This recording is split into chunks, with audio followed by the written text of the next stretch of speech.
আমি আজ দেশবাসীর কাছে ঘোষণা করছি যে আগামী জাতীয় নির্বাচন 2026 সালের এপ্রিলের প্রথমার্ধের যে কোনো একটি দিনে অনুষ্ঠিত হবে। এই ঘোষণার ভিত্তিতে নির্বাচন কমিশন উপযুক্ত সময়ে আপনাদের কাছে নির্বাচনের বিস্তারিত রোডম্যাপ প্রদান করবে।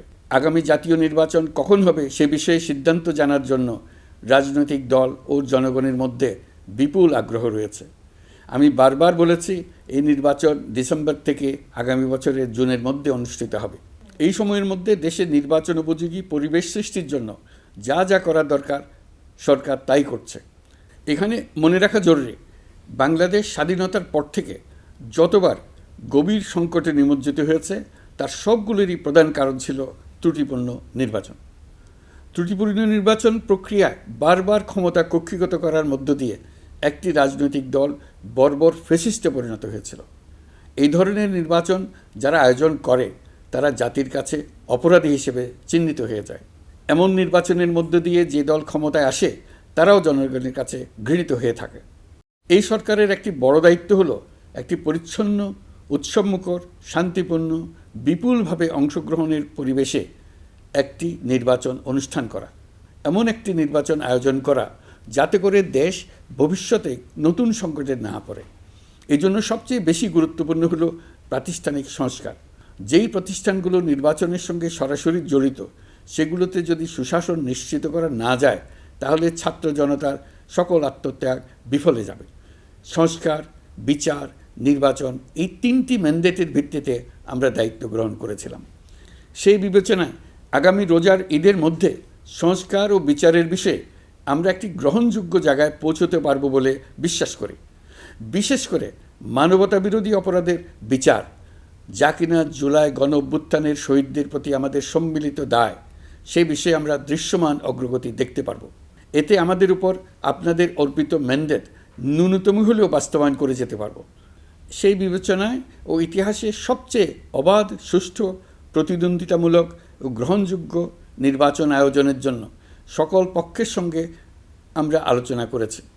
পাশাপাশি বিচার, সংস্কার ও নির্বাচন সংক্রান্ত চলমান সংস্কার কার্যক্রম পর্যালোচনা করে আমি আজ দেশবাসীর কাছে ঘোষণা করছি যে আগামী জাতীয় নির্বাচন 2026 সালের এপ্রিলের প্রথমার্ধের যে কোনো একটি দিনে অনুষ্ঠিত হবে।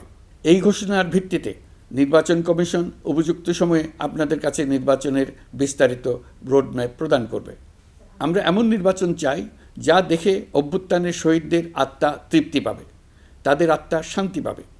আমরা চাই আগামী নির্বাচনে সবচেয়ে বেশি ভোটার, সবচেয়ে বেশি প্রার্থী ও দল অংশ নেক। এটা সবচেয়ে অবাধ, সুষ্ঠু ও নিরপেক্ষ নির্বাচন হিসেবে জাতির কাছে স্মরণীয় হয়ে থাকুক। দেড় যুগ পরে দেশে সত্যিকারের একটি জনপ্রতিনিধিত্বশীল সংসদ গঠিত হবে। বিপুল তরুণ গোষ্ঠী এবার জীবনে প্রথম ভোট দেওয়ার সুযোগ পাবে। এসব লক্ষ্যে প্রয়োজনীয় সকল পদক্ষেপ নেওয়ার জন্য আমরা জাতির কাছে অঙ্গীকারবদ্ধ। আমি দেশবাসীর প্রতি আহ্বান জানাই, আপনারা সকল রাজনৈতিক দল এবং আপনাদের এলাকার প্রার্থীদের কাছ থেকে সুনির্দিষ্ট অঙ্গীকার আদায় করে নেবেন যেন আগামী সংসদের প্রথম অধিবেশনেই যেসব সংস্কারের প্রশ্নে ঐকমত্য অর্জিত হয়েছে তা কোনো প্রকার কাটাছেঁড়া ছাড়াই যেন তারা অনুমোদন করেন। আপনারা ওয়াদা আদায় করে নেবেন যে তারা বাংলাদেশের স্বাধীনতা, সার্বভৌমত্ব, আঞ্চলিক অখণ্ডতা এবং জাতীয় মর্যাদার প্রশ্নে কখনো কোনো প্রকার আপোষ করবেন না এবং দেশের বাইরের কোনো শক্তির কাছে দেশের স্বার্থ বিকিয়ে দেবেন না।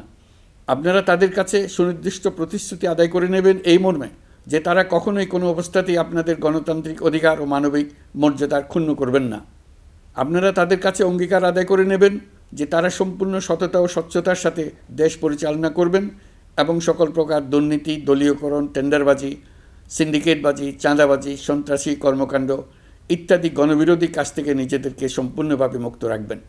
আমি আপনাদের আবারও স্মরণ করিয়ে দিতে চাই যে এবারের নির্বাচন শুধু শান্তিপূর্ণ নির্বাচন করার বিষয় নয়, এটা ছাত্র জনতার অভ্যুত্থানের আকাঙ্ক্ষা নতুন বাংলাদেশ গড়ার নির্বাচন। এই নির্বাচনে পরিচিত দলগুলিই থাকবে, তাদের পরিচিত মার্কাগুলিই থাকবে, কিন্তু ভোটারকে বের করে আনতে হবে যে এই মার্কার পেছনে আপনার কাছে ভোট প্রার্থীরা কে কতটুকু নতুন বাংলাদেশ গড়ার জন্য প্রস্তুত, কে কতটা প্রতিজ্ঞাবদ্ধ। আমরা যারা এই নির্বাচনে ভোটার হব তারা অত্যন্ত সৌভাগ্যবান এবং সৌভাগ্যবতী। আমরা একটা অনন্য ঐতিহাসিক ভূমিকা পালনের সুযোগ ও দায়িত্ব পাচ্ছি। আমরা জাতির নতুন যাত্রাপথ তৈরি করে দেওয়ার দায়িত্ব পাচ্ছি। আমরা নতুন রাজনৈতিক সংস্কৃতি সৃষ্টির মহান সুযোগটা পাচ্ছি।